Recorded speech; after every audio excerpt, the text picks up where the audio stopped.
दोस्तों, जैसा कि हमने फर्स्ट पार्ट में देखा था, कोरा और उसके साथी कमांडर नोबल को एक बड़ी जंग में हरा देते हैं जो एक हवाई बंदरगाह पे हुई थी। नोबल को मारकर उन्हें लगा था कि वो सुकून की जिंदगी जी सकते हैं क्योंकि गांव अब सुरक्षित था, लेकिन असल में नोबल अभी जिंदा था, जिसे सल्तनत की फौज उठाकर उनके जहाज पर ले जाती है और वहां उनका इलाज किया जाता है। यहाँ से दूसरे पार्ट की शुरुआत होती है। कोरा और उसके साथी गांव वापस लौटते हैं जहां उन्हें हेगन और डैन मिलते हैं। सैम उन्हें देखकर एरिस नाम के सैनिक को बताती है जो नोबल की सेना का ही एक सिपाही था, लेकिन अब वो गांव वालों का साथ दे रहा है। सैम बताती है कि कोरा और गुन्नार को मिलाकर 6 लोग आए हैं। एरिस कहता है कि ये एक सेना से लड़ने के लिए काफी नहीं है। उसके बाद एरिस को मदरवर्ल्ड के एडमिरल की तरफ से एक संदेश आता है। वो बताता है कि हम 5 दिनों में अनाज लेने वेल्ड पर आ रहे हैं। एरिस और सैम कोरा और उनके साथियों को ये खबर देते हैं। कोरा कहती है कि ये नहीं हो सकता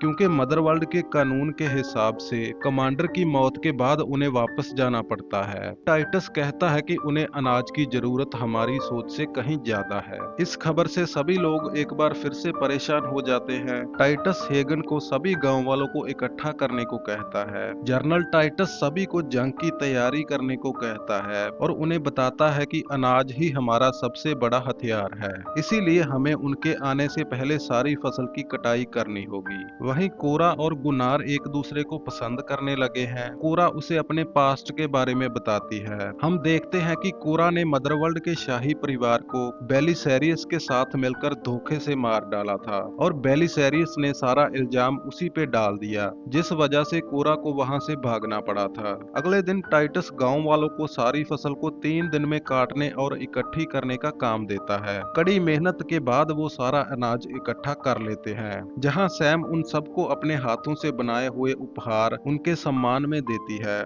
जिसे पाकर वो भावुक हो जाते हैं और एक ऐसा जश्न मनाते हैं जैसा कि ये उनका आखिरी हो सकता है। दूसरी तरफ नोबल की हालत में भी सुधार हो चुका है। वो जल्द से जल्द कोरा के गांव पे हमला करना चाहता है। एरिस की बातों से नोबल समझ जाता है कि उनके बाकी सभी सैनिक मारे गए हैं और एरिस अब गांव वालों के साथ मिल चुका है, क्योंकि उसे पता था कि कोरा और बाकी सभी बागी वहां पहुंच चुके हैं। आगे हम देखते हैं कि टाइटस और नेमेसिस गांव वालों को हथियार चलाने की ट्रेनिंग देते हैं और उन्हें जंग में लड़ने के काबिल बनाते हैं।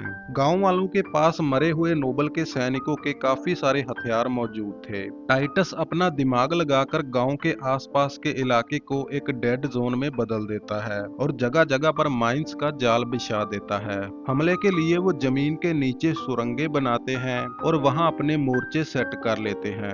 हेगन कोरा और कुछ लोगों के साथ एक पहाड़ी पे जाते हैं जहां कोरा का जहाज फंसा हुआ होता है, जो अभी भी काम कर रहा होता है। एरिस और कोरा उसे गांव में लेकर आते हैं। टाइटस कहता है कि हम कोरा के जहाज का इस्तेमाल जंग में करेंगे। टाइटस कहता है कि अगर हम एक साथ लड़ना चाहते हैं तो हमें एक दूसरे के बारे में पता होना चाहिए। वो बताता है कि मैं मदरवर्ल्ड की आर्मी में एक बड़ा कमांडर था। एक दिन उन्होंने मुझे एक लोगों से भरे ग्रह को उड़ाने के लिए कहा, लेकिन मैंने वो नहीं किया और अपनी सेना को उनके जुल्म के खिलाफ खड़ा कर दिया। मेरे एक फैसले से उन सब की जान चली गई, लेकिन अब मैं कभी सरेंडर नहीं करूंगा। उन सभी ने अपना गांव और परिवार मदरवर्ल्ड के हाथों से तबाह होते हुए देखा है। डेरिक तो एक बहुत बड़े राज्य का शहजादा था, उसका राज्य भी मदरवर्ल्ड की वजह से तबाह हो गया था। अब इन सबको लड़ने की एक अच्छी वजह मिल चुकी है। वो इस गांव के लिए अपनी जान तक निछावर करने को तैयार हैं।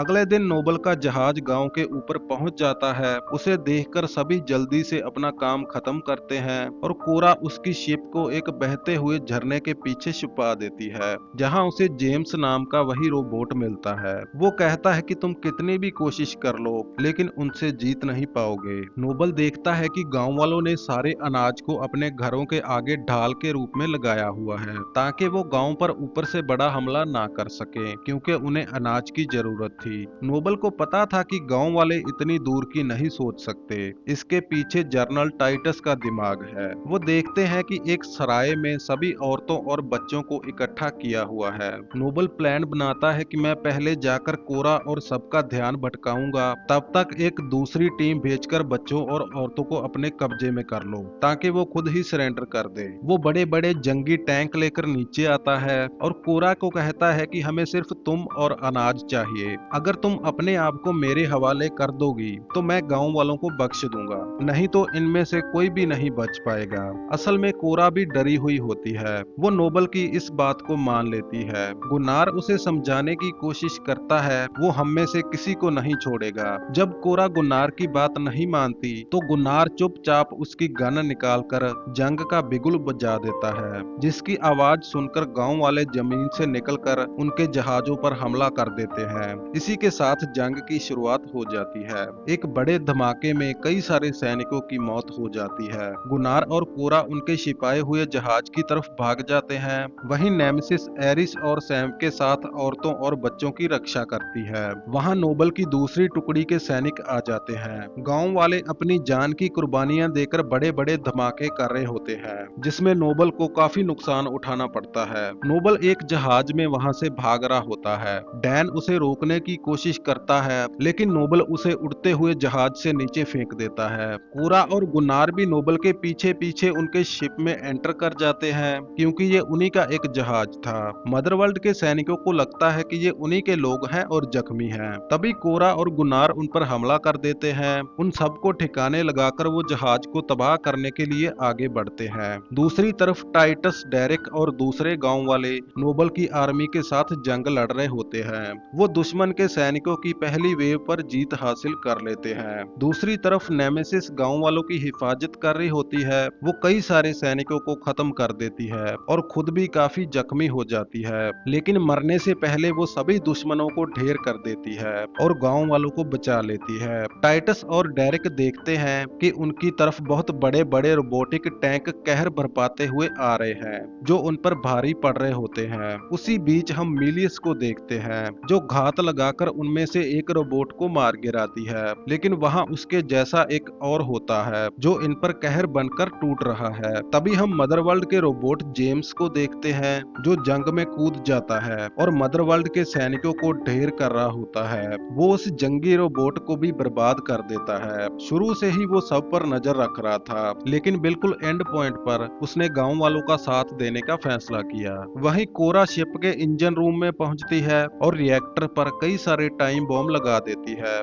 जैसे ही नोबल को कोरा की मौजूदगी के बारे में पता चलता है, वो अपने सैनिकों को गांव को नष्ट करने का आदेश दे देता है, क्योंकि उनके लिए आर्थेलिस को पकड़ना ही सबसे जरूरी है। उसे बंदी बनाकर वो मदरवर्ल्ड वापस लौट सकते हैं, तो उन्हें अनाज की जरूरत नहीं पड़ेगी। जैसे ही नोबल और कोरा का आमना सामना होता है, तभी टाइम बॉम्ब फट जाते हैं और शिप धीरे धीरे तबाह होने लगता है। टाइटस और डेरेक समझ जाते हैं कि ये कोरा ने किया है। नोबल और कोरा के बीच काफी देर तक गिरते हुए जहाज पर लड़ाई होती है। उसी बीच गुन्नार काफी जख्मी हो जाता है। नोबल का जहाज नीचे गिर रहा होता है। कोरा और गुन्नार आखिर में नोबल को मारने में कामयाब हो जाते हैं। वो एक शटल लेकर गिरते हुए जहाज से बाहर निकलते हैं। जैसे ही वो लैंड करते हैं, गुन्नार की उसी वक्त मौत हो जाती है, जिसे देखकर कोरा बिल्कुल टूट जाती है। वहीं डेबरा ब्लाडेक्स भी अपनी बागी सेना के साथ पहुंच चुकी है। वो अपने भाई डेरियन का बदला बचे हुए छोटे जहाजों और सैनिकों को मार कर लेती है। ये देखकर गांव वाले खुशी से झूम उठते हैं और अपनी जीत की खुशी मनाते हैं। आखिर में गांव वाले शहीद हुए गुन्नार, नेमेसिस और कई सारे गांव वालों को श्रद्धांजलि देते हैं